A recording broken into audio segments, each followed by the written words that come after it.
And welcome back. It's time once again for Book Club, and joining me now is Matthew Hansen from the Springfield Greene County Library. Matthew, how are you? I'm doing good. How are you? I'm good. So 2 books today, and the great thing about this is that it's Christmas time, so people might be traveling to the holidays, or students might be off of school, and so what better time to read than right now? Exactly. Perfect time. Perfect time. All right, so 2 selections today. Tell me about your first one. All right, so this is called The Amazing Screw-On Head and Other Curious Objects, and it's a graphic novel done by Mike Mignola, and he's a big artist in the comic space. And this is just a few short stories, some based on original IP, others like are a twist on other fairy tales. So you have numerous weird just things happening that are kind of like nonsensical, also surreal, but a really fun read. It was very funny to read, but the art's so beautiful in this comic. It's one of his best, I'd say. Okay, so for people that enjoy this type of a book, like comics or more of a graphic novel, what are they going to love most about it? Probably the artwork. The artwork itself in it is Mike Mignola's signature style, heavy shadows, deep colors, kind of like poorly drawn characters, but they're done in a way that's just very fun.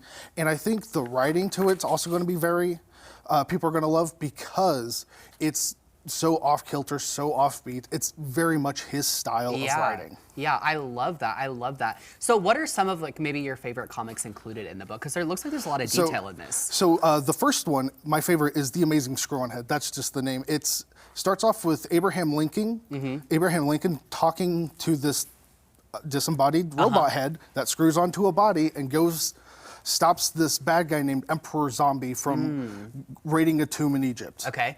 Wild. I love that. I love that. Okay, and so remind people the title of that one more time. It's called The Amazing Screw-On Head and Other Curious Objects. Excuse me. Okay, very good. It's a long title. All right, so then the second book you brought me today is Habitat by Simon Rowe. Okay, tell me about it. And that one's a little bit more of a serious piece. It's a sci-fi story, but it kind of like surprises you with that. It starts off with like a very primitive people, but as the story progresses, it gets more and more sci-fi and more abstract. Yeah, it's bizarre. Okay, so for fans of sci-fi, what will they enjoy most about this specific book? Probably, I would say the world building, because as I said, it starts off with very primitive technology, and then as the world opens up, you see where they're at, you see how these different people interact, and you kind of see how they engage with the world and vice versa. So let's dive into that a little bit more. So I imagine the library, obviously a lot of different genres when it comes to reading. And so sci-fi is a huge one. So what are some of the other kind of sci-fi novels that people can find at the Greene County Library? Oh, we have, of course, Do Androids Dream of Electric Sheep by Philip K. Dick. Blade Runner was based off that. Okay. We have, if we want more graphic novels, we have Watchmen by Alan Moore. That one's the classic superhero staple, real good deconstruction. And then we have a few others by Martha Wells. That one's a little bit more of a satirical sci-fi.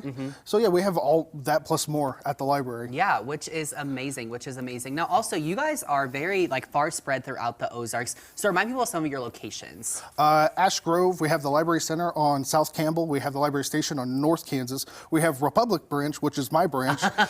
We have Stratford, we have Willard, we have all over Greene County. Yeah. Perfect. All over the Ozarks, people can go and check out their books. So if people want information about anything we've talked about today, where can they go to find that? Thelibrary.org. My favorite website ever.